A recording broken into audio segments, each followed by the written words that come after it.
Hi everyone and welcome back to my channel. So today I wanted to talk to you all about my big brother.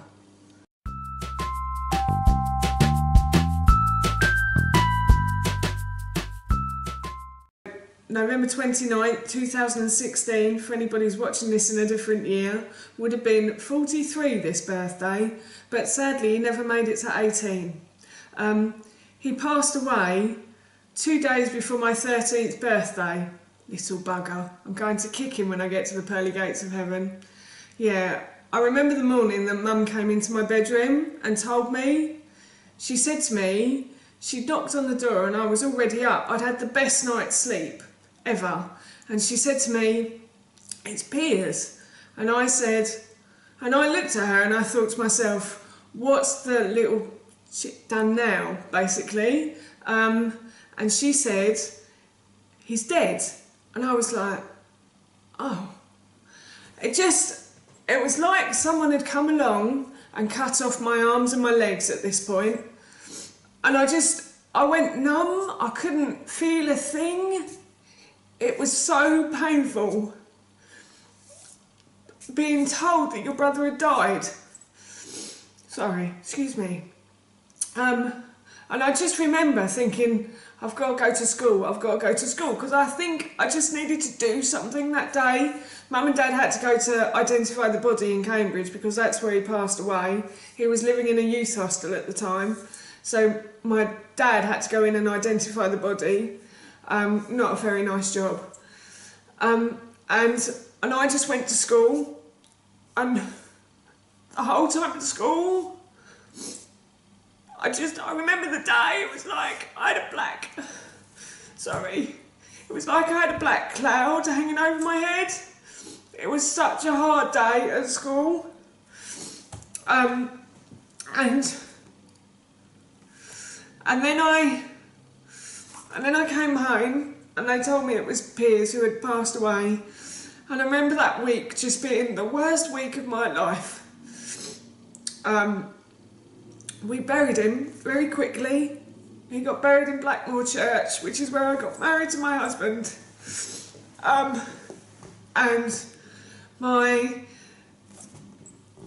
my parents, well, my mum went off the rails, as you can imagine. She'd just lost her son. And now I've had a child.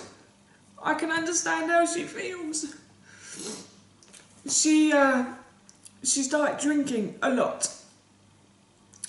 And my life, just from about 13, probably till about 26, went from bad to worse and then better again. So there is a happy ending at the end of this story. Basically, I grew up in an alcoholic household after that. And times were tough. Some days she'd swing from one place to the next. We were all grieving for my brother. We never really talked about it. As you don't, you tend to try and carry on as normal, but it's not really normal. And it was really hard. As a child, growing up in that household, I didn't do brilliantly in my GCSEs. I just about scraped through my college days, and I just got my degree. But for most of my teenage life and into my young adult life, I felt addicted to an alcoholic, if you know what I mean. I kept going back to her. It's like women who get into addictive relationships. I can understand why they do it. It's very hard not to come out of that. She never physically hit me. It was just the mental abuse, I think, that hurt the most. She'd say things that were quite hurtful. I don't think she even remembers now saying them, to be honest with you. And touch wood, our relationship is 100 times better. But I had to do the work to get myself out of that situation. The reason I'm talking to you about this is because I feel it's something that society needs to hear. I feel it's something we all need to talk about more, is the issue of mental illness and how it affects not just the person who's ill, but everybody around them as well. And we were all not very well after my brother died. Mentally, physically, emotionally. We'd lost hope, I think. But, so I went to university, and every weekend I would come home because I was just addicted to that pattern of behaviour, and I needed to be in that house to know what was going on. Everybody at uni was lovely and they were all really nice, and everybody went out drinking and they all... But I couldn't understand that. I didn't get it in my head. And I always felt like a bit of an outsider at university. I never felt like I was in the in crowd, you know. Not that I needed to be in the in crowd, but it was never an easy path for me. Don't get me wrong, I did my degree. I came out with a 2-2. I'm more than happy with it. I got a degree in journalism and I'm so proud of myself. But it was a hard slog.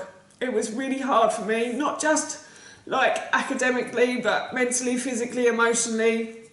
It was a hard time in my life. And then after university, I went to Australia. I had a fantastic time in Australia. I spent a year feeling completely free. I made some wonderful friends. I had a brilliant time.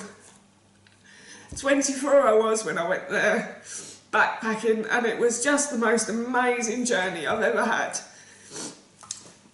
So thank you very much, Australia, if you're watching. It's a phenomenal country, and if anybody is thinking of going there, then please do go. Oh, sorry. But then I came home, and I was faced again with the alcoholic. And I needed to get out of this situation. And my mum's friends, I used to call her quite regularly. I used to call her my second mum, just because she was always there whenever I needed her. And she told me about an organisation called Al-Anon, family groups. So I joined Al-Anon. And before anybody starts jumping up and down and eating their hat if you're in it, I no longer belong to Al-Anon, so I'm not really... there's a thing that you can't really talk about it to the outside world, but as I no longer belong to a group, I feel I can talk about it now, because otherwise you lose the anonymity of your group and people could find out. So if anybody is in an Al-Anon group and they want to talk about it, then you really have to consider the whole group of people that you go and see every week before you do. But I'm doing this because I no longer belong to Al-Anon, but I think they are a fantastic organisation. So I went to Al-Anon, and we follow a 12-step programme, just like AA, just like Gamblers Anonymous. And this really helped me to deal with my issues that had blown up with my brother when he died. It helped me to deal with my mum's disease of alcoholism. It helped me to deal a little bit with my dad as well. It helped me to let go of stuff, like really let go, drop the baggage, drop the bags of emotions and all this stuff I've been carrying around, because life is far too short and we should no longer carry this about, I don't think. So that really helped me, and then I got a really good job in London, and then I joined a group called Rotaract, where I met my lovely husband, and we got married, and we have one son now. So life in the end has turned out okay, but I do believe that me joining Al-Anon and me doing the work to get myself out of the situation I was living in was what helped me enormously, really. I think 12-step programs are amazing. I think they really do help people. They help you to understand yourself, they help you to understand the world around you. I think it's a fantastic thing to do. So the reason that I've made this video is because I feel that mental illness and death and things are things that we should talk about in society. They're not the nicest things, and I know most people want to run away and bury their head in the sand, and most people can't handle a crying person, but I think we all need to start listening to one another, especially when it comes to death. It's a horrible, horrible time, and my world was black for a while until I joined a self-help group that helped me to fully understand what I'd been going through. And nowadays my parents and I can actually talk about peers in a happy and joyful way. My mum's drinking is not as bad anymore. She doesn't drink at all now. She's a much happier person, and I truly do believe that that's because I went to Al-Anon. And I know that sounds like really big-headed, but I do think that doing the work and pulling away really helped her to stop doing the things she was doing. It was like we were on a merry-go-round. That's what they say at Al-Anon, you're on a merry-go-round and you keep getting back on with this alcoholic. But it's until you step off and step away and assess the situation that you can't see it yourself. So this really helped me. That merry-go-round that they describe in Al-Anon, they said that to me on like and I was like, oh yeah, everything just clicked into place. And I feel that death is something that we all need to talk about in society as well. It's horrible when someone dies, and it's so hard to get over it. But I personally now believe, since being at Al-Anon, that we all have a spiritual side of us, and I believe that God doesn't put you on a path that you aren't meant to go on. And however hard it is for us to accept, I don't think my brother was meant to be here long term. And as I grow older, I see the reasons why. I see why he wasn't meant to be here.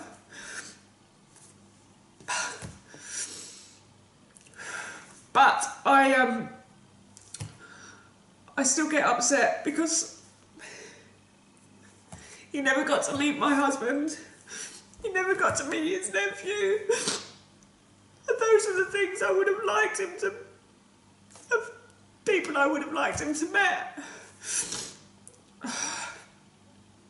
But, as I said earlier, I do believe we are all on a spiritual path, and God never throws you anything that you can't handle.